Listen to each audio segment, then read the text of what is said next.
I think there are 7 main reasons why you should absolutely buy and not rent. I believe the Americans are very misguided. They look at property very simply. Is it an asset or is it a liability?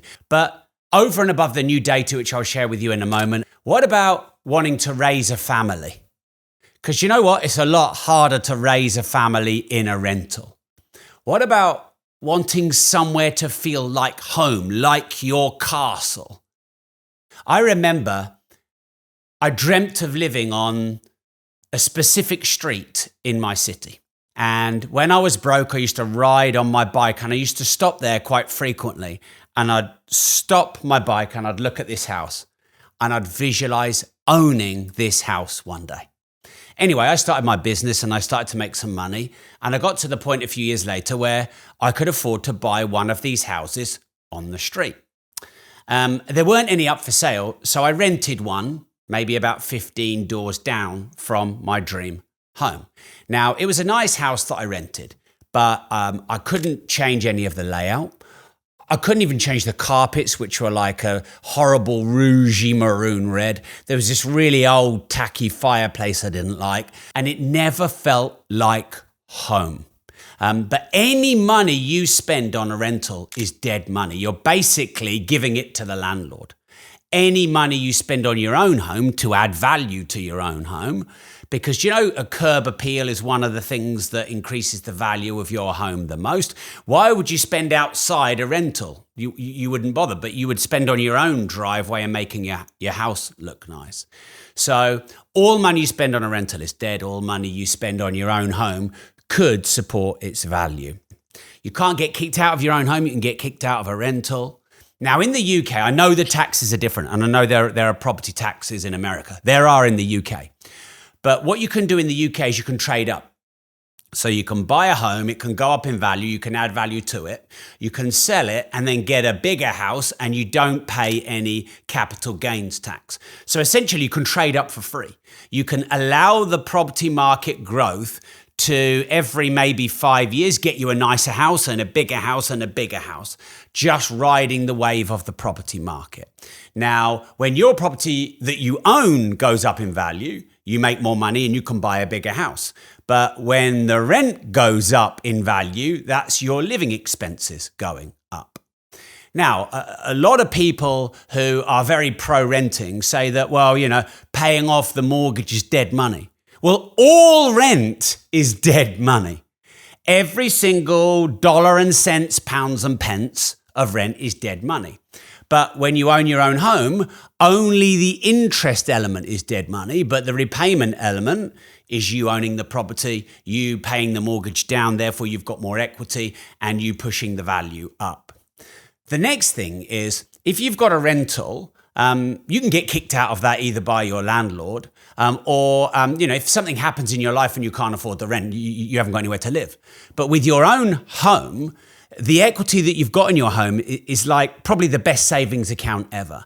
And over time, you could build hundreds of thousands of pounds worth of a safety net. Maybe your pension, or, if something goes wrong in your life, in your business, or there's an irregular shock, or if a family member all of a sudden becomes very ill, you've got this money that you can access that's locked away in your home that's very safe. But the data has just come out, and this is really interesting, by the way, and I think this just ends the argument. And that is that renting in the UK, on average across the 10 main cities, costs £206,000 more than owning the home over the long term of a mortgage, so 30 years. Now, if you were to take that £206,000 that you didn't spend on rent because you owned your own home, and then you were to just invest it at a 5% return, which by the way is really low, then that £206,000 would turn into £338,170. Now, adding to that, in the last 3 years alone, rents have gone up £221. Yeah, mortgages are still relatively cheap. I know that when rates were near zero, people were getting 2% mortgages, but that's completely abnormal.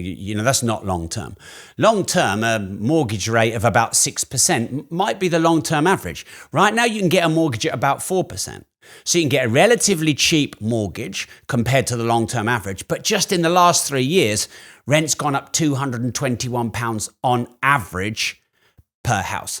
So this extra £206,000 it's costing at the moment to rent for 30 years versus a mortgage, well, with rent going up and inflation, by the time we're 10 to 20 years in, that could be £300,000 or even more in extra cost. It keeps going up. So the daily cost of renting more than buying is over £30 a day. That's a lot. Now, by the way, if you live in some major cities, the numbers are even worse for renting and better for owning.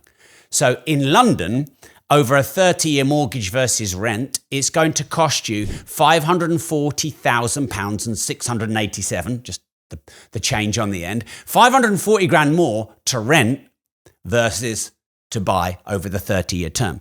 Again, if you reinvest that money just at a 5 to 8% return, you're probably talking nearly £1 million difference between renting and owning in London.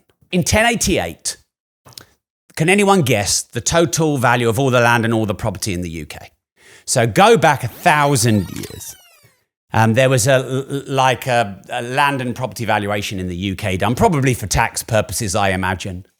And all of the land and all of the property in the whole of the UK was valued. Can you guess how much for? So 1,000 years ago, all land and property in the UK was worth about £1 million. Now, I bet you there's £1 million car parking space or £1 million garage in the most central high-end parts of London. So that's not me or what I'm saying. That is what the property and land value has done in the UK over the last 1,000 years. And when you average it out, every 12 to 15 years, the property market has doubled. And you always get the critics that come in and say, oh, Rob, well, that's fine, but the past doesn't dictate the future. Well, actually, it usually is the best indicator. Oh, and it will stop going up. It has to stop. It can't go on forever. Well, if fiat currency is inflating itself away, so everything becomes more expensive, so essentially it pushes up prices, which means it also pushes up rents, by the way, but it means it also pushes up values. Broke people usually only really have money. They usually don't have investments or assets. They may have a little bit of savings. They've probably just got a bit of money in their current account. And what inflation does is reduce the buying power of your money. So essentially it pushes relative prices up so you can buy less with your money. In fact, since lockdown 2020 to now, inflation's been 35+%. I'd argue it might be more. So $100 is now relatively, you can buy the same with, it's worth $65 now. £100 is worth £65 now, relatively. So your buying power has gone down 35% because of inflation. It has eroded the value of your money and it has reduced your purchasing power, which means that the rents have gone up. So you can afford less rent with the same amount of money. So rents are up. So inflation pushes rents up, which pushes your cost of living up if you rent. But if inflation pushes prices of things up, if bread and milk and cheese has gone up, so has the cost of properties. But if you own them and it's an asset of yours, then it is forcing the value of that up. So yes, property itself grows in value because it's an asset class, it's an investment, but inflation keeps putting it up. So surely you'd rather own your own home, which inflation is pushing the value of it up and you're getting all that value, rather than paying rent and inflation is pushing your rent up. And most people don't understand how inflation works because inflation isn't taught properly at school. And in economics, it's made really confusing. But it gets better because if inflation erodes the value of your money, erodes the value of the £100 that you have, it also erodes the value of the £100 of debt you have. So as inflation reduces the value of money and your spending power is less, any debt you have, it reduces the value of the debt. And this is why the government print loads of money. Because imagine if the government said, you know what, we're nearly 3 trillion in debt, so what we're going to need to do is take it off you because you're our only income source. So we're going to put taxes up even more so we can pay off the debt through our own bad money management. Everyone would be like, no way, we're all leaving for Dubai, we'll be on the streets. So what they do is they just print more money, print more money, print more money, print more money. And as there's more money in the economy to buy the same amount of goods, i.e. relatively less, the spending power is lower. But it also reduces the value of the debt. So if you owe 100 grand on a mortgage and inflation is 5%, well, next year, relatively, your mortgage is only worth 95 grand. And if you've been paying it off a little bit with your repayment mortgage, it might be worth 93 or 92 grand. So not only are you paying it down by owning as opposed to renting, but the government are paying it down for you. Now, there was double-digit inflation after the lockdown, and I had tens of millions of pounds worth of mortgages in my property portfolio. So that is literally millions of pounds worth of essentially repaying off my debt for me that's happening thanks to the government. So remember, inflation pushes your mortgage down, which is a benefit for you if you own your own home. But if you rent, it pushes the value of rents up. Now, if you want to take this to the next level, also become an investor. So if you own your own home and you buy a buy-to-let property, the rents go up for you with inflation, but you're not the tenant, you're the landlord and you own the property. So these are all the reasons. By the way, proven, you can get the data. Don't believe me? Go to nationwide.co.uk. Properties even in London were on average less than 3 grand in 1952. You could have bought some properties in some parts of the UK for under £1,000 in 1952. I remember in 2008, I was buying properties for 50 and 70 grand that are now 200 plus. I think the average house price now is busted up above 300 grand. It would have been under 3 grand in the 1950s. And that happens anyway. That happens regardless. It happens because, there's a limited amount of building we can do because of old school planning laws.